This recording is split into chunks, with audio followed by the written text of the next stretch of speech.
guys, thanks for coming back and tuning in to another episode of From Trees Into These. I guess that's what I'm calling it these days. Anyway, tonight I'm going to show you how to make a turned bowl or vase on the lathe. I've got a couple of pieces over here.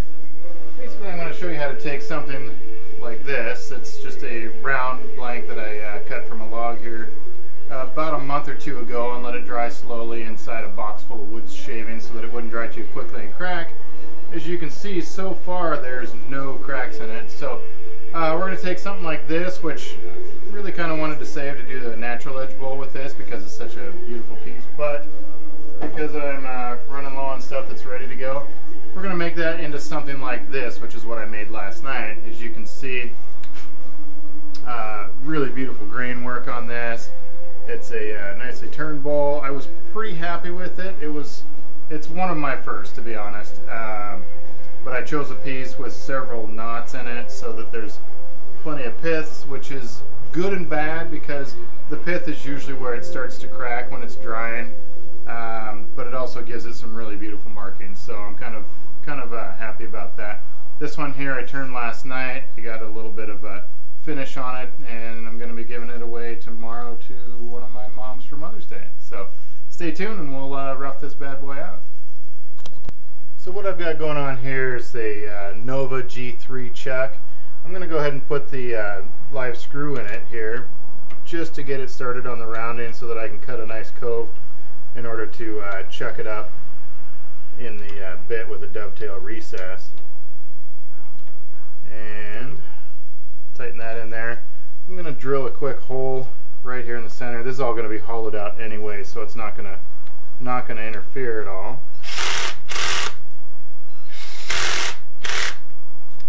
Always make sure to turn it off of screwdriver setting.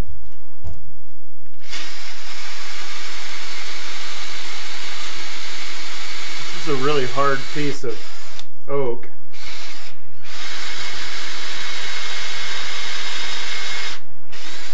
Which, as you can see, doesn't drill all that quickly. I'm going to go ahead and thread that onto here.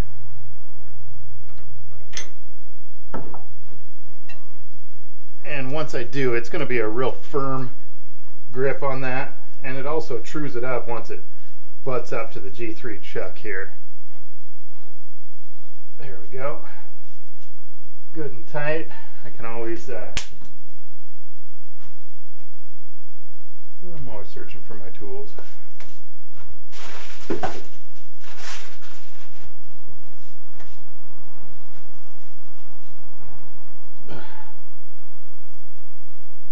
Okay, that's good and snug on there. I'm going to go ahead and use some tailstock just for starting out the roughing process. I'm going to slide this over.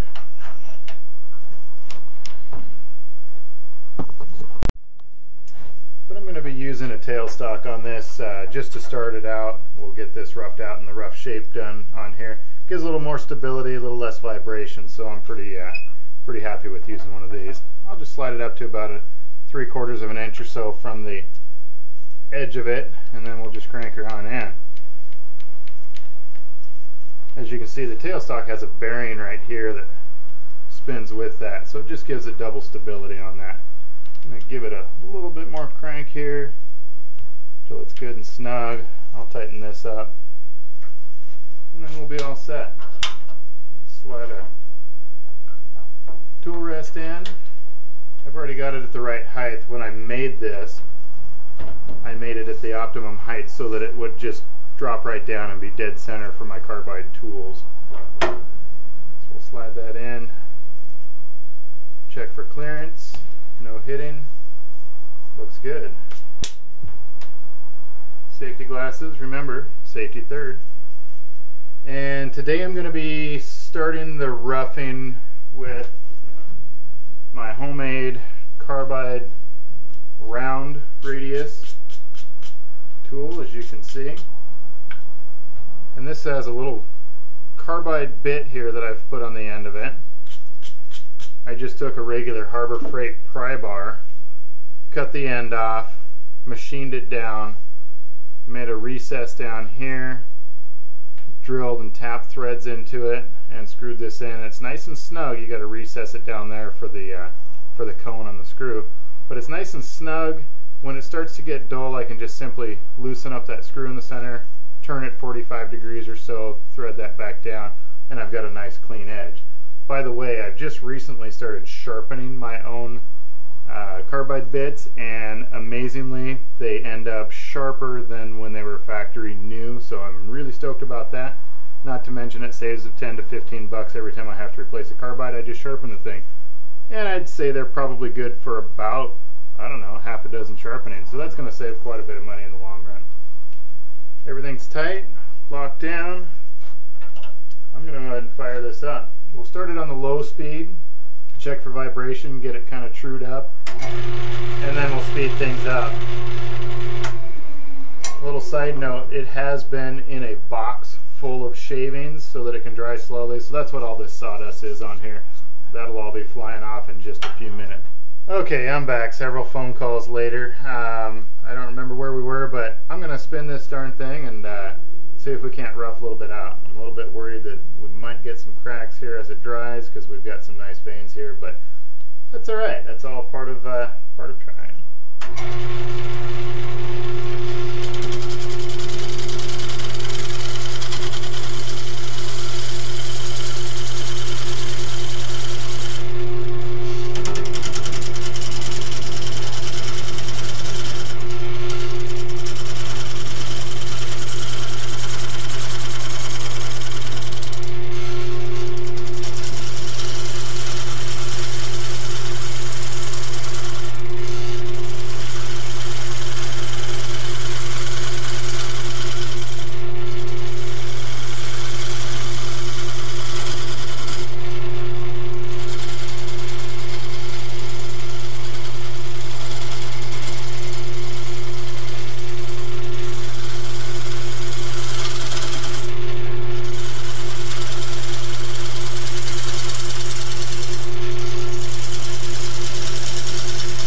Speed it up now that it's nice and true.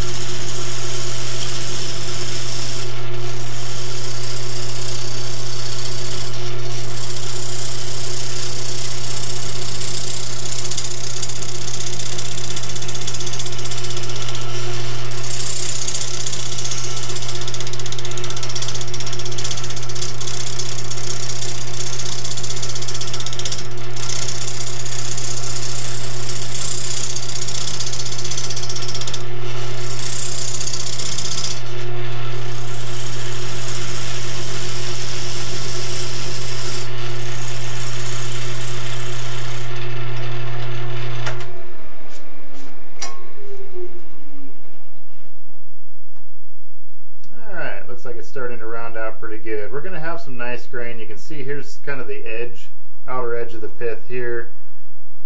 We've got some really nice veins here from, looks like, where some branches were growing. Like I say, I'm a little bit worried about those because I'm thinking that they might cause some cracking, but we're going to tune that in and probably get past that point anyway from the round end of the bowl. So we'll check it out. I'm going to slide the tool rest around and start hitting it from this angle and take some of these high spots off, like right here, so that they all match this, and eventually this whole bark section is going to be gone. Kind of a shame because this would be a beautiful natural edge bowl here, but let me think on that for just a few minutes. As much as I'd like to, I decided not to do a natural edge just because we've already drilled this other end here and it would make it so it had a hole in the bottom of it. I'm going to slide my tool rest over here, tighten it down, make sure that we're not going to hit, which we are. We've got one side that's higher than the other here. And I'll start attacking this from this angle, and hopefully you'll get a view of that here as I go.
Spot here, I'm going to go ahead and move the tool rest closer. The closer it is, the more accuracy you get out of it, and also the less chance of it catching and giving you an injury.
Just how absolutely amazingly sharp these carbide bits are. This isn't even a cupped bit like I have over here. You can see this one here is also a homemade tool, and it's got that recessed cup edge, so it actually cuts really harder, but it also gouges. So you use this one on edge, you turn it on the side and it actually will slice instead of just scraping the outside edge. We'll show you how to use that here in a few minutes. But right now I'm really getting some good results with that other bit there. I'm going to slide the tool rest in again, make sure it's got clearance, and get the rest of that bark off of there.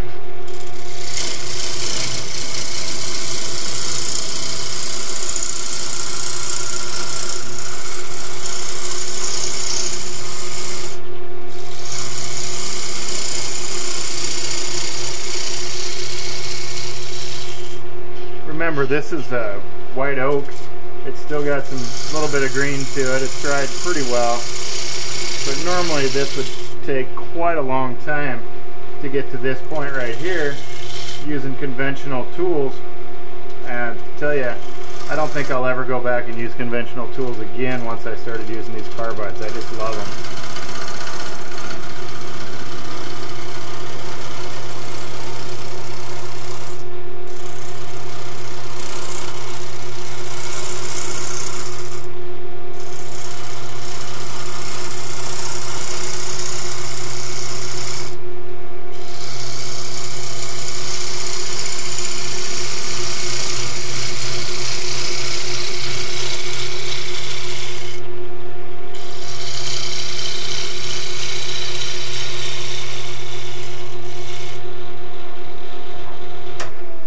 drill's a lot of wood. As you can probably see,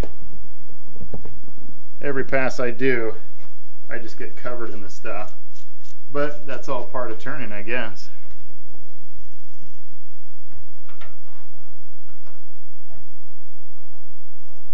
Slide my tool rest in.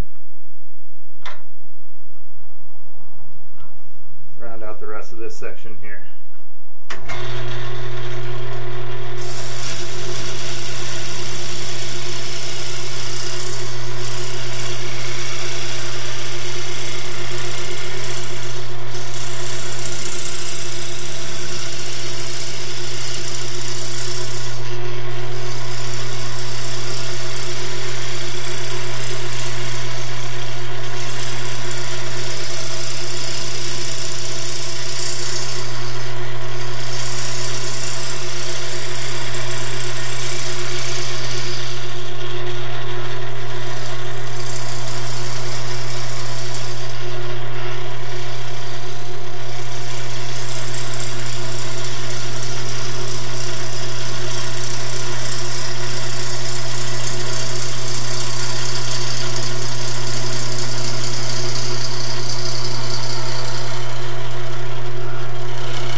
Basic bowl shape out of it. I'm going to be grinding that down here. I'm actually going to make a recess in there with a little dovetail edge so that I can use the chuck on this end.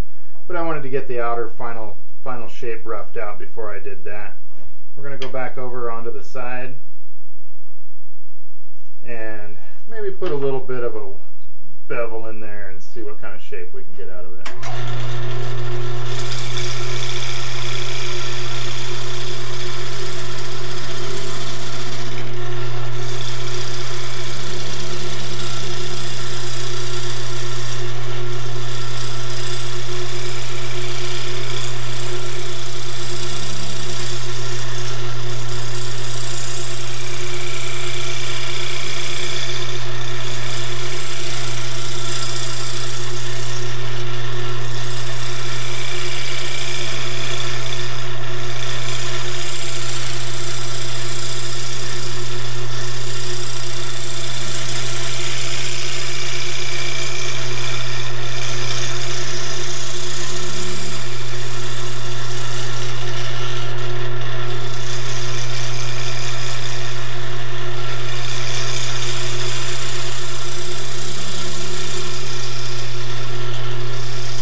See how that looks. I like to do a little bit of character to it, see what I can get out of it. Instead of just a regular bowl, I think it makes it look a little bit neater, gives a little bit of character. I think I might even do one in here, not only to take out this bark inclusion, but also to maybe give it a little more character. You never know, it might ruin it, might make it look neat, but there's always more wood just in case.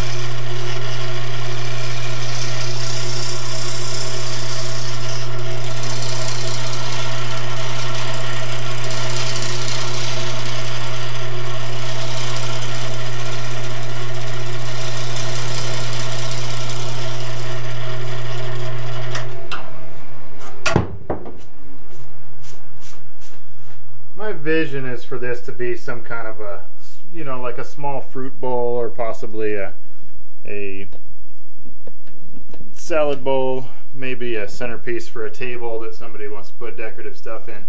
However, I don't want it to start looking like some stupid flower pot or something that's just kind of cheesy looking. So I'm going to take it easy on all these little indents here. But it looks like it pretty well effectively took some of that bark out of there. I still have a little bit of soft spots here, but we'll see if we can't integrate those into making it have some nice grain texture. We'll see how well it sands out. Right now I'm touching it and it feels pretty wet. So I don't want to get too crazy on the outside roughing it out. If it stays too wet, it's not going to dry well. If I get it too thin of walls, as it dries it's going to start to warp. It's also going to start to crack, and I really don't want that. So I'm going to rough it out a little bit right now. I'm going to go back and show you how to do the base piece here. I'm going to cut this off as I turn it, and eventually going to drill a hole in here, or cut a hole in there with the lathe tools and make that recess. So we'll remove the tailstock. In order to do that, I'm going to have to move